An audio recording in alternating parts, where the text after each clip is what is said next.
Praise the Lord. सभी विश्वासी भाई बहनों को प्रभु यीशु मसीह में जय मसीह की। बाइबल शिक्षा चैनल पर आप सभी का स्वागत है। हमारे इस चैनल को देखने के लिए आप चैनल को सब्सक्राइब करें और बेल आइकन के ऑल बटन को ज़रूर दबाएं, तभी आपको हमारी आने वाली हर वीडियो का नोटिफिकेशन मिलता रहेगा। आज मैं आपके लिए बाइबल की पुस्तक से अब्राहम और सारा की कहानी का संक्षिप्त विवरण लेकर आई हूँ, जो आपको उत्पत्ति अध्याय 12 से 21 में देखने को मिल जाएगा। वहां से आप इसे विस्तार से पढ़ सकते हैं। तो चलिए भाइयों बहनों, हम वीडियो स्टार्ट करते हैं। बाइबल दर्शाती है यहाँ कि यह उस समय की बात है जब अब्राम हारन नामक देश में रहा करता था, और बाइबल यह भी स्पष्ट करती है कि अब्राम एक धर्मी पुरुष था जो यहोवा परमेश्वर को मानने वाला था, और अब्राम की एक पत्नी थी जिसका नाम सारा था। तब एक दिन यहोवा परमेश्वर ने अब्राम से कहा कि तू अपने देश और अपने कुटुंबियों को और अपने पिता के घर को छोड़कर उस देश में चला जा जो मैं तुझे दिखाऊंगा। यहाँ ध्यान दे भाइयों बहनों कि तब अब्राम के पिता तेरह की मृत्यु हो चुकी थी। तब अब्राहम के साथ उसकी पत्नी सारे तथा उसका भतीजा लूत रहा करता था। तब जब परमेश्वर ने अब्राहम से कहा कि तू यह देश छोड़कर चला जा, और यहोवा ने अब्राम से यह भी कहा कि मैं तुझसे एक बड़ी जाति बनाऊंगा और तुझे आशीष दूंगा, तेरा नाम महान करूंगा और तू आशीष का मूल स्रोत होगा, और जो तुझे आशीर्वाद दे उन्हें मैं भी आशीष दूंगा, और जो तुझे कोसे उसे मैं शाप दूंगा, और भूमंडल के सारे कुल तेरे द्वारा आशीष पाएंगे। हालेलुया। इस प्रकार परमेश्वर ने अब्राम से वाचा बांधी उसे एक बड़ी जाति की आशीष का मूल स्रोत होने के लिए। मेरे प्रियो, सदा स्मरण रखे यहाँ इस वचन के आधार पर कि जो वाचा परमेश्वर ने अब्राहम से बांधी है वही वाचा हम पर भी फलती है, क्योंकि अब्राहम ही हम विश्वासियों का मूल पिता ठहरा है। तो जो भी हमें आशीष करता है उसे परमेश्वर भी आशीष करते हैं, और जो कोई भी हमें व्यर्थ कोसता है उसे परमेश्वर की ओर से शाप सहना पड़ता है। यह वायदा है परमेश्वर का विश्वासियों के साथ। तब आगे हम देखते हैं कि परमेश्वर की इस वचन के अनुसार अब्राहम अपने भतीजे लूत व पत्नी सारे के साथ हारान देश को छोड़कर कनान देश में जाने को निकला। और जब अब्राम कनान देश को निकला तब वह 75 वर्ष का था, और तब अब्राम व सारे की कोई संतान भी नहीं थी। तब उस देश में जाते हुए मोरे के बांज वृक्ष के पास पहुंचा। तब यहोवा ने अब्राहम को दर्शन दिया और कहा कि यह देश मैं तेरे वंश को दूंगा। यह परमेश्वर ने अब्राहम से तब कहा जब तक उसके पास कोई संतान भी नहीं थी। तब अब्राम ऐसा सुनकर सोच भी सकता था कि मेरी तो कोई संतान है भी नहीं, तो यह देश कैसे मेरे वंश को प्राप्त होगा। परंतु भाइयों बहनों, अब्राम ने ऐसा कुछ भी नहीं सोचा, वरन परमेश्वर से दर्शन प्राप्त कर उसने वहीं उसी स्थान पर परमेश्वर के लिए एक वेदी बनाई, और वहीं परमेश्वर के दर्शन को प्राप्त कर उसने प्रार्थना की। मेरे प्रियो, ऐसा ही होना चाहिए हम विश्वासियों के जीवन में भी, कि जब परमेश्वर हमसे दर्शनों में बात करे या वचन से बात करे तब हमें उस पर संदेह नहीं करना चाहिए कि अभी तो कुछ दिख भी नहीं रहा, तो फिर कैसे यह सब कुछ संभव होगा। वरन हमें उस दर्शन या उन वचनों को प्राप्त कर परमेश्वर से उसके विषय प्रार्थनाएं करनी चाहिए, विश्वास से भरकर, जैसे अब्राम ने की, जबकि जब तक उसकी कोई संतान भी नहीं थी। तब आगे हम देखते हैं कि फिर उस देश में भी अकाल पड़ा। तब अब्राम उस देश को छोड़कर मिस्र देश में जाकर परदेसी होकर रहने लगा। तब मिस्र देश में अब्राम तथा उसकी पत्नी सारे पर वहां भी कुछ विपत्तियां पड़ी कि वहां के राजा फिरौन ने उसकी पत्नी सारे के सुंदर होने के कारण उसे रख लिया। परंतु अब्राम ने सारे से उसे झूठ बोलने को कहा था कि वह राजा से यह कहे कि वह अब्राम की पत्नी नहीं बहन है, जिससे राजा अब्राम के प्राण न ले। परंतु उस राजा फिरौन ने जब सारे को रख लिया, तब यहोवा परमेश्वर ने सारे के ही कारण राजा पर कुछ विपत्तियां डाली, और राजा को तब यह पता चल गया कि सारे अब्राहम की बहन नहीं वरन पत्नी हैं, और वह दोनों परमेश्वर के धर्मी जन हैं। इस कारण राजा ने अब्राम को व उसकी पत्नी को छोड़ दिया और उनकी कुछ हानि भी नहीं की, तथा उनके साथ बहुत सी भेड़ बकरियां, दास दासियां और गाय बैल इत्यादि उन्हें भेंट में भी दी। उन्हीं दास दासियों में से थी हाजिरा, जो अब्राम की दूसरी पत्नी बनी थी। मेरे प्रियो, यहाँ हम देख सकते हैं कि अब्राम के झूठ बोलने के बावजूद भी परमेश्वर ने अब्राम को बचा लिया व सारे को भी, क्योंकि परमेश्वर अपने लोगों की, जिनसे परमेश्वर की वाचा बंदी होती है, उनकी कोई हानि नहीं होने देता, वरन उनको शत्रुओं के सामने भी आदर करवाता है। तब आगे एक दिन अब्राम उस देश को छोड़कर कनान के दक्षिण देश में रहने को चला गया। अब्राम तब भी एक बड़ा धनी व्यक्ति ही था। तब वह उसी बेतेल स्थान पर पहुंचा जहां उसने पहले परमेश्वर की वेदी बनाई थी, और वहां अब्राम ने फिर यहोवा परमेश्वर से प्रार्थनाएं की। यहाँ देखे आप कि अब्राम परमेश्वर के वचन को लिए हुए, उसके वायदों को स्मरण रखते हुए सदा प्रार्थनाएं करता रहता था। तब वहां आगे हम देख सकते हैं कि अब्राम व उसके भतीजे लूत के चरवाहों में कुछ झगड़ा हुआ, जिस कारण अब्राम व लूत दोनों अलग अलग हो गए, जिसको विस्तार से आप अध्याय 13 में पढ़ सकते हैं। यहाँ हम अभी उसका वर्णन नहीं कर सकते। तब बाइबल दर्शाती है कि अब्राम का भतीजा लूत सदोम व अमूरा में रहने को चला गया, तथा अब्राम वही कनान देश में रह गया।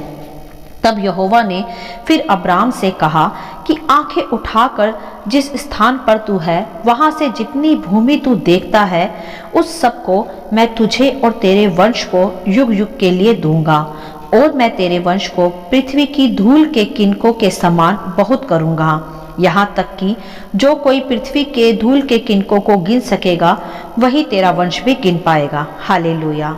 अर्थात इतना बड़ा वंश देने की वाचा परमेश्वर ने वहां अब्राम से की, जो गिना भी नहीं जा सकता। और तब तक अब्राम की कोई संतान भी नहीं थी। मेरे प्रियो, मैं ये बार बार आपको इसलिए बता रही हूँ कि जब कुछ भी ना दिखे, तब भी परमेश्वर के वायदों व वचनों पर विश्वास कर प्रार्थनाएं करना ही एक सच्चे विश्वासी की निशानी होती है, जैसा अब्राम वहां कर भी रहा था। तब आगे हम देखते हैं अध्याय 17 में कि अब जब अब्राहम 99 वर्ष का हो गया, तब उसे इश्माइल हो चुका था हाजिरा के द्वारा।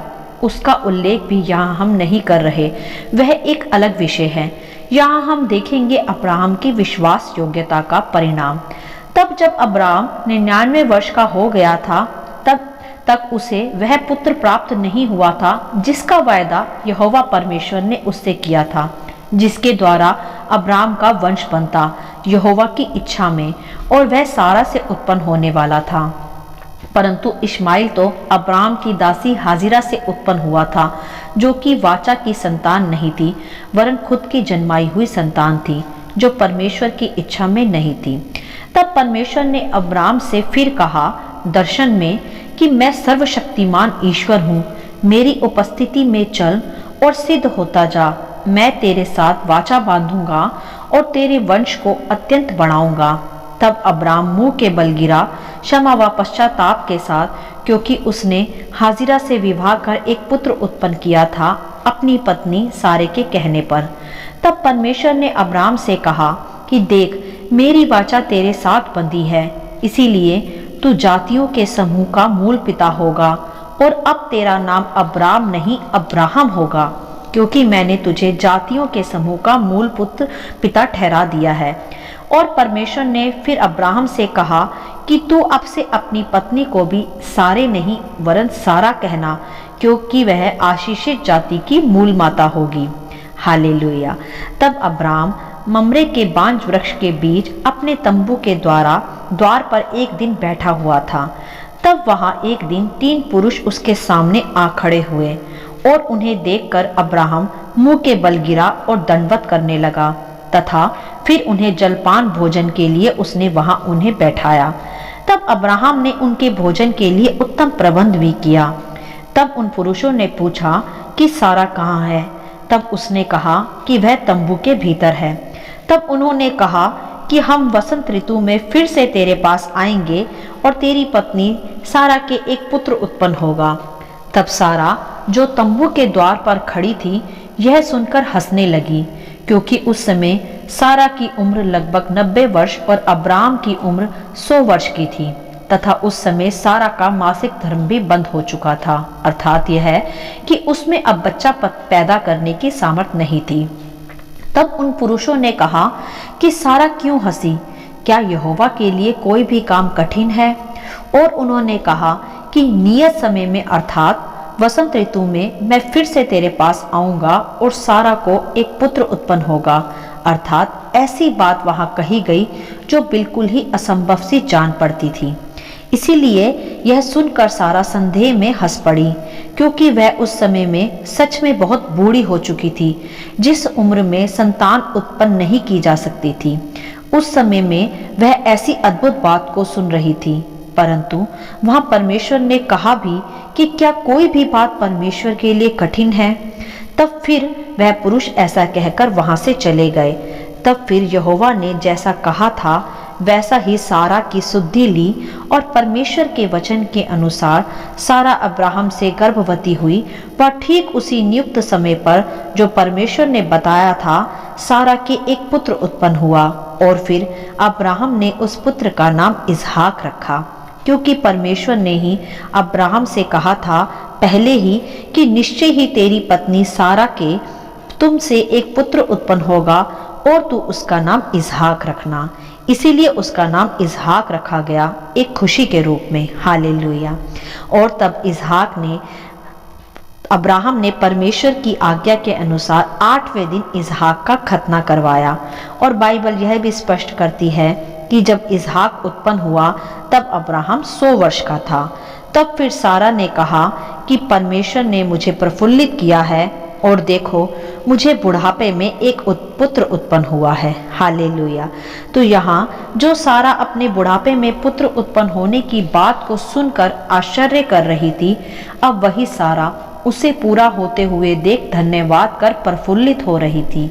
ऐसा है हमारा परमेश्वर, असंभव को संभव करने वाला तथा निराशाओं को आशा में बदलने वाला, दुख को सुख में बदलने वाला, जैसा अब्राहम व सारा के जीवन में भी हम देख पा रहे हैं कि उनको उस समय में पुत्र उत्पन्न हुआ जब मनुष्य अर्थात स्त्री पुरुष संतान पैदा करने की उम्र से भी परे हो चुके थे। लेकिन मेरे प्रियो, यहाँ हम इस घटना से यही स्मरण रख सकते हैं कि जब कोई भी बात असंभव हो या कुछ ना भी दिख रहा हो या परिस्थितियां बिल्कुल विपरीत ही क्यों ना हो, तब भी यदि परमेश्वर ने हमसे वायदा किया है, हमसे कोई वाचा बांधी है, तो स्मरण रखें सर्वदा कि वह वादा व वचन जीवित परमेश्वर का है, किसी मनुष्य का नहीं।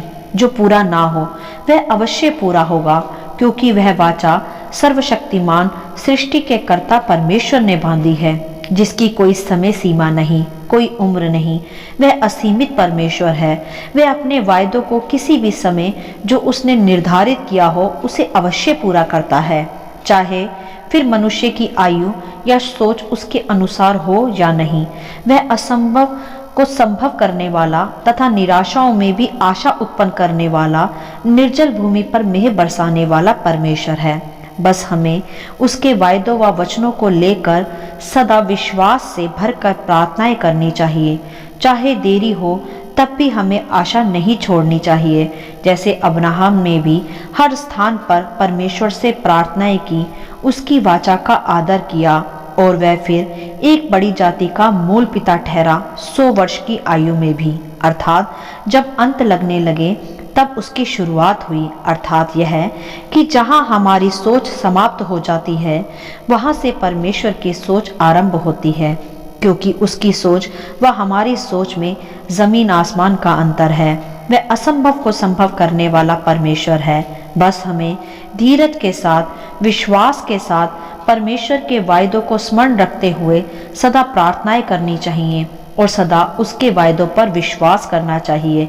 तभी हम एक सच्चे विश्वासी कहलाएंगे और विश्वास के पिता अब्राहम की सच्ची संतान भी बन पाएंगे, जिसका वायदा परमेश्वर ने अब्राहम से किया था।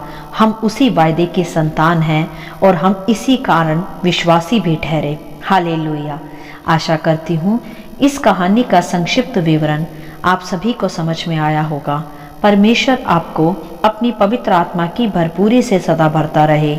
यदि आप चाहते हैं कि दूसरे भी इसे सुनकर आशीष पाएं, तो आप दूसरों के साथ भी इसे शेयर कर सकते हैं, क्योंकि हमारे प्रभु यीशु मसीह की यही इच्छा है। आमीन and God bless you all.